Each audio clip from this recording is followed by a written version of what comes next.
વાર ચેનલ પર આવ્યા છો તો ચેનલ સબસ્ક્રાઇબ કરી કોમેન્ટમાં તમારું નામ એડ્રેસ લખો, કેમ કે સબસ્ક્રાઇબ પૂરા થશે એટલે 5 લકી સબસ્ક્રાઇબરને ગિફ્ટ આપવામાં આવશે। તો વિદ્યાર્થી મિત્રો, આજના વિડીયોમાં આપણે જોઈશું ગાલા ગુજરાતી સ્વાધ્યાય પોથી સોલ્યુશન ધોરણ 6 પાઠ 2 વાર્તા રે વાર્તા ના પેજ નંબર છે 10 થી 17। તો પ્રશ્ન નંબર 1 છે, નીચેના દરેક પ્રશ્નોના ઉત્તર માટે આપેલા વિકલ્પોમાંથી સાચો વિકલ્પ શોધી તેના ક્રમ અક્ષર પ્રશ્નની સામે આપેલા ખાનામાં લખો। તો પહેલું છે, બાળકોને વાર્તા કહેનાર ગુરુજીનું નામ શું છે?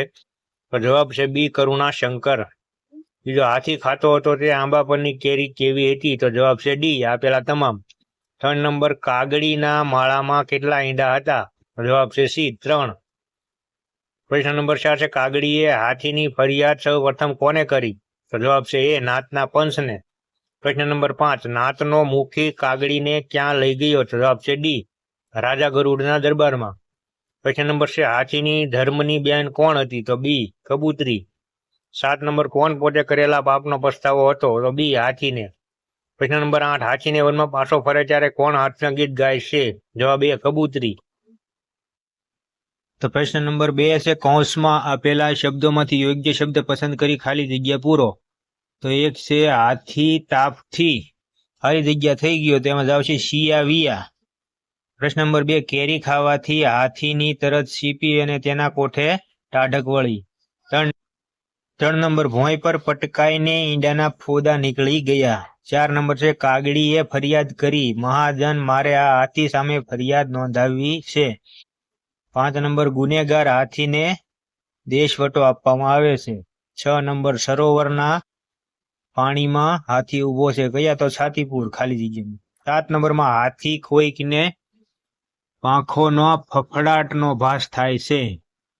8 નંબરમાં છે, રાજા ગરુડે હાથીને હદપારીની સજા માફ કરી। 9 નંબરમાં, હાથીના ચિત્કારથી આંબાની કુંજો ગુંજી ઉઠી છે।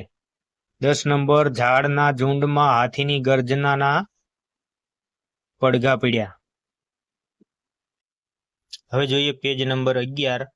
પ્રશ્ન નંબર 3, નીચેના પ્રશ્નોના ઉત્તર એક એક વાક્યમાં લખો। તો ગાઢ જંગલમાં રહેતો હાથી કેવો હતો? તો ગાઢ જંગલમાં રહેતો હાથી મસ્ત અને જબરદસ્ત હતો। પ્રશ્ન નંબર 2, હાથીએ છાયામાં આંખ ઉપાડી તો શું જોયું? તો જવાબ આવશે, હાથીએ છાયામાં આંખ ઉગાડી તો તેણે આંબા ઉપર લૂંબે ને ઝૂંબે કેરીઓ લચી રહી જોઈ। 3 નંબર, ઈંડા ફૂટતા આંબાની ઘટાના ઊંડાણમાંથી શો અવાજ આવ્યો? તો જવાબ છે, ઈંડા ફૂટતા આંબાની ઘટાના ઊંડાણમાંથી એક કંપતો અવાજ આવ્યો, હાથી ભૈયા તો આ શું કરી નાખ્યું? પ્રશ્ન નંબર 4 છે, ઈંડા ફૂટતા કાગડીએ કકળાટ કર્યો છતાં હાથીએ શું કર્યું? તો જવાબ છે, ઈંડા ફૂટતા કાગડીએ કકળાટ કર્યો છતાં હાથી હવામાં સૂંઢ વીંજતો ગર્જના કરતો ઠંડે કલેજે ચાલતો થયો। પ્રશ્ન નંબર 5, હાથી ઘેનમાંથી જાગે તે પહેલા શું થાય છે? તો જવાબ છે, હાથી ઘેનમાંથી જાગે તે પહેલા જે એક ધીમો મીઠો અવાજ એના કાને અથડાય છે, હાથી ભૈયા, હાથી ભૈયા। પ્રશ્ન નંબર 6 છે, હાથીની આંખમાંથી બોર બોર જેવડા આંસુ કેમ સરી પડે છે? પોતાની બહેન કપૂરી કબૂતરીને જોઈને હાથીની આંખમાંથી બોર બોર જેવડા આંસુ સરી પડે છે। પ્રશ્ન નંબર 7, વનમાંથી પાછા ફરતા હાથીના માથા પર કોણ બેઠું હતું? વનમાંથી પાછા ફરતા હાથીના માથા પર ધોળી કબૂતરી બેઠી હતી। પ્રશ્ન નંબર 4, નીચેના પ્રશ્નોના ઉત્તર 2-3 વાક્યમાં લખો। 1, કાગડીએ શા માટે કકળાટ મચાવી મૂક્યો? હાથીએ ગેલમાં આવીને આંબાની એક ડાળી કે જેના પર કાગડીના માળામાં તેના 3 ઈંડા હતા તેને તોડી નાખ્યા હતા। કાગડીના 3 ઈંડા ફૂટી જવાથી તેણે કકળાટ મચાવી મૂક્યો। પ્રશ્ન નંબર 2, કાગડીએ નાતના પંચને શી ફરિયાદ કરી અને કેમ? તો કાગડીએ નાતના પંચને ફરિયાદ કરી કે હાથીએ વાંક ગુના વગર તેના ઈંડા ફોડી નાખ્યા છે, તેણે તેના બચ્ચાની હત્યા કરી છે, કારણ કે કાગડીના ઈંડા ફોડ્યા પછી થયેલી ભૂલ બદલ માફી માંગવાને બદલે હાથી સૂંઢ વીંઝતો, ગર્જના કરતો, ઠંડે કલેજે ચાલતો થઈ ગયો.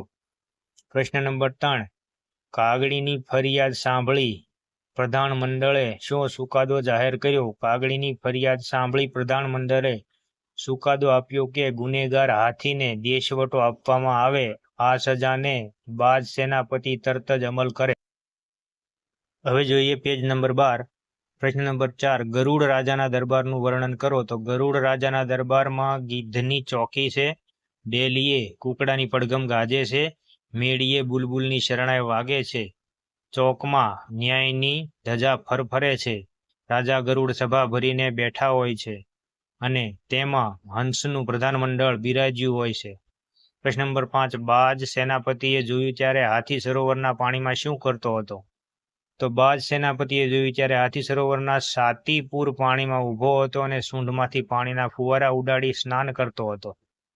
ઘડીકમાં કમળવનમાં ધમાસાણ મચાવતો હતો તો ઘડીકમાં સૂંઢ ઊંચી કરીને ઘેરા નાદે આનંદનો ચિત્કાર કરતો હતો.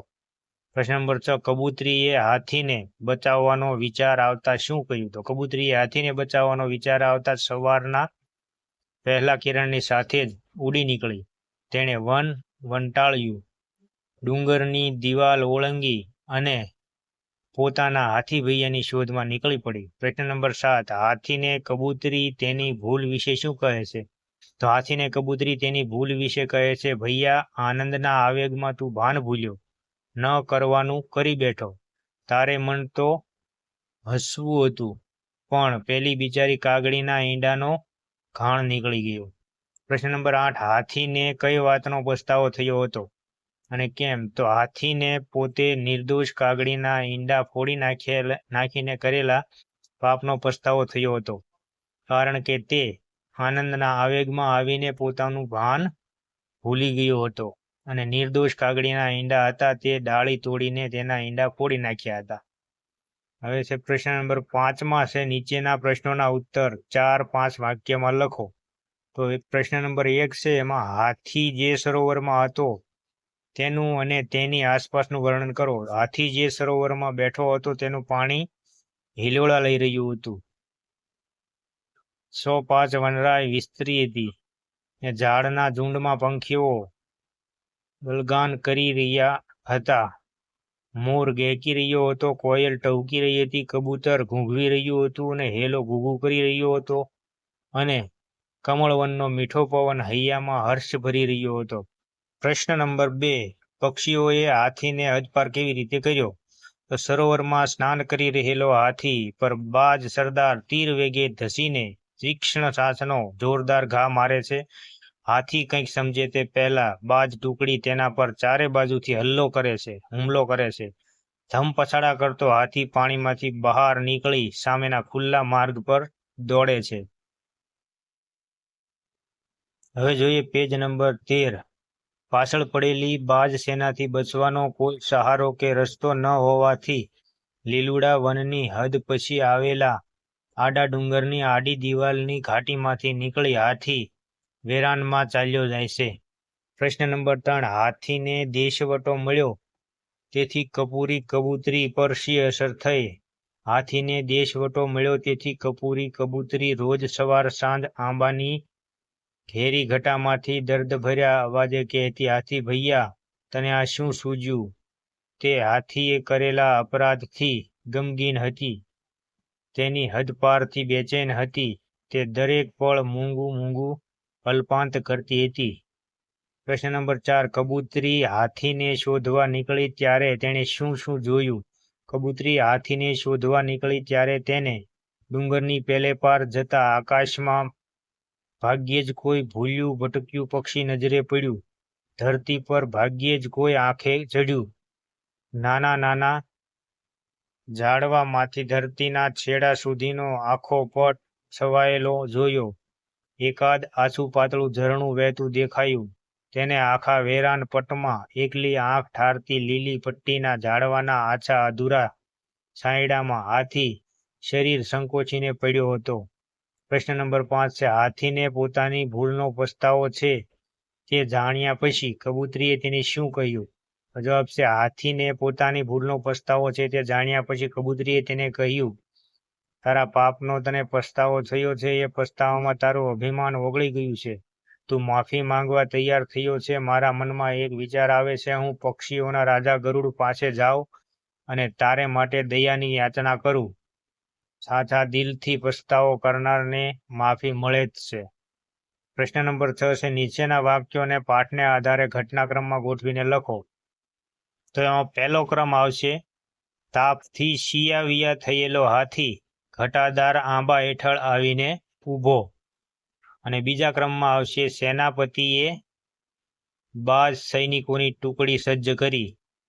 અને 3 નંબરમાં આવશે, સરોવરના છાતીપુર પાણીમાં હાથી ઊભો છે.